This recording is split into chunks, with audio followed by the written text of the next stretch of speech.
సొంత ఆటో ఉన్న డ్రైవర్ కు వాహన మిత్ర పథకం వర్తిస్తుందంటున్నారు మంత్రి రాంప్రసాద్ రెడ్డి. స్త్రీ శక్తి పథకం ద్వారా నష్టపోతున్న రంగాన్ని ఆదుకునేందుకు అందరితో చర్చించే ఈ పథకం అమలు చేస్తున్నామన్నారు.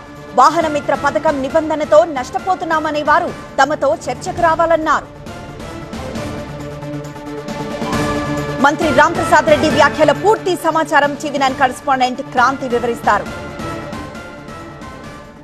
అక్టోబర్ 1 నుంచి ఏపీలో వాహన మిత్ర పథకం అమలు కానుంది. దీనికి సంబంధించి మనతో మాట్లాడడానికి ట్రాన్స్పోర్ట్ మినిస్టర్ ఉన్నారు. సార్ చెప్పండి, అసలు ఈ వాహన మిత్ర యొక్క గైడ్ లైన్స్ ఏంటి, ఇది ఎవరికి వర్తిస్తుంది, ఎవరికి వర్తించదు? ఎప్పుడైతే మహిళలకు ఉచిత ప్రయాణం అన్నామో అప్పుడు నుంచి ఏ రంగం అయితే దీనివల్ల కొంచెం నష్టపోతుందో వాళ్ళకు కూడా మేలు చేయాలని సంకల్పంతో గౌరవ ముఖ్యమంత్రి చంద్రబాబు నాయుడు గారు వాహన మిత్రాను తీసుకొని రావడం జరిగింది. దానిలో భాగంగా రాష్ట్రంలో ఎవరైతే ఆటో డ్రైవర్ కమ్ ఓనర్ అయి ఉంటారో వాళ్ళకు ఈ స్కీమ్ వర్తిస్తుంది. వాళ్ళు ఆంధ్ర రాష్ట్ర పౌరులు అయి ఉండాలి. అలాగే వాళ్ళకు వైట్ రేషన్ కార్డులో ఒకడిగా కుటుంబ సభ్యుడిగా ఉండాలి.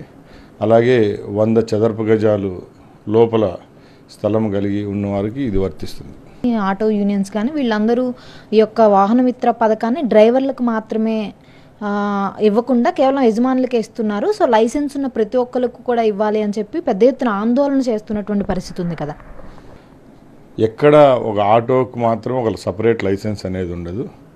భారతదేశ వ్యాప్తంగా కానీ రాష్ట్ర వ్యాప్తంగా కానీ లైసెన్స్ అనేది కామన్ ఫర్ ఆల్, అందరికీ ఉంటుంది. ముఖ్యంగా ఇది ఏ రంగం అయితే ఈ ఫ్రీ బస్ వల్ల కొంచెం నష్టపోతామని చెప్పారో ఆ రంగాన్ని గాడిలో పెట్టేదానికి ఈ పథకం తీసుకొని రావడం జరిగింది. ముఖ్యంగా మేము ఏదైతే ఈ క్లాజ్లో చేర్చామో వారు ఖచ్చితంగా ఆటో డ్రైవర్ అయి వాళ్ళ ఉపాధి కోసం సొంత ఆటో కొనుక్కొని దినం గడిపేదానికి వాళ్ళు ట్రాన్స్పోర్టేషన్ చేసే వాళ్ళకు, అది కూడా ప్యాసింజర్ క్యారియర్ అయి ఉండాలి, గూడ్స్ క్యారియర్ కాదు. ముఖ్యంగా ఇదన్నిటినీ మేము గత ప్రభుత్వంలో కూడా ఈ స్కీమ్ ఇంప్లిమెంట్ చేశారు. దాన్ని పెచ్చుగా ఇంకా పైకి తీసుకొని పోయి 15,000 రూపాయలు చేసి ఇవ్వడం జరిగింది. మేము ఒకటే కోరుకుంటున్నాం, ఈ స్కీమ్ ఇచ్చేటప్పుడు అన్ని విధాలా అందరితో చర్చించే ఈ స్కీమ్ని కూడా తీసుకొని రావడం జరిగింది. ఏదో ఒక మంచి ఉద్దేశంతో ఈ స్కీమ్ని ఇంప్లిమెంట్ చేసామో తప్పక ఏదో రంగాన్ని నష్టపరిచే విధంగా ఎక్కడి రాష్ట్ర ప్రభుత్వం చర్యలు తీసుకోలేదు. మేము ఎవరన్నా అలాంటి వారు ఉంటే మాతో రండి, చర్చకి రండి, మేము ఎందుకు ఈ స్కీమ్ని ఇస్తున్నాం, ఎలా ఇస్తామనేది కదా కూలంకషంగా మేము ముందర చర్చిస్తాం. 76% అంటే సుమారు 7,800 నుంచి 8,000 బస్సుల్లో ఈ స్కీమ్ని మేము ఇవ్వడం జరుగుతూ ఉంది. మీ అందరికీ తెలుసు, ఈ స్కీమ్ స్టార్ట్ అయ్యి సుమారు 25 రోజులైంది. ఎక్కడ చూసినా ఉత్సాహంగా మహిళా మనులు సద్వినియోగం చేసుకోవడం వస్తూ ఉంది. ఆంధ్ర రాష్ట్రంలో 1,450 బస్సులు కొనుగోలు చేయడం జరిగింది. రాబోయే 2 సంవత్సరాల్లో కూడా గౌరవ ముఖ్యమంత్రి గారు ఏపీఎస్ఆర్టీసీని గాడిలో పెట్టే విధంగా సుమారు 3,000 బస్సులు ఎలక్ట్రిక్ బస్సులను కూడా కొనుగోలు చేయడం జరుగుతుంది.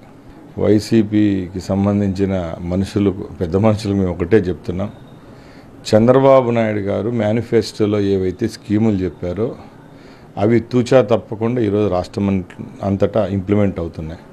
అలాగే వాహనమిత్ర అనేదాన్ని కూడా గతంలో జగన్మోహన్ రెడ్డి ప్రభుత్వము 10,000 రూపాయలు ఇచ్చి రాష్ట్రంలో ఉన్న ఎక్కడ ఏ ఆర్టీఓ ఆఫీసులో చూడండి, పోలీస్ స్టేషన్లలో కేసులు బనాయించి అక్రమంగా 10,000, 25,000 ఫైన్లు వేసి బాధి వాళ్ళు నడ్డి విరిస్తే ఈరోజు మేము ఆ సెగ్మెంట్ను కూడా ఉద్ధరించే ఉద్దేశంతోనే 15,000 పెట్టి ఆ స్కీమ్ని తీసుకొని వస్తున్నాం తప్పక ఎక్కడా చెప్పిన మాట తప్పడము లేదు.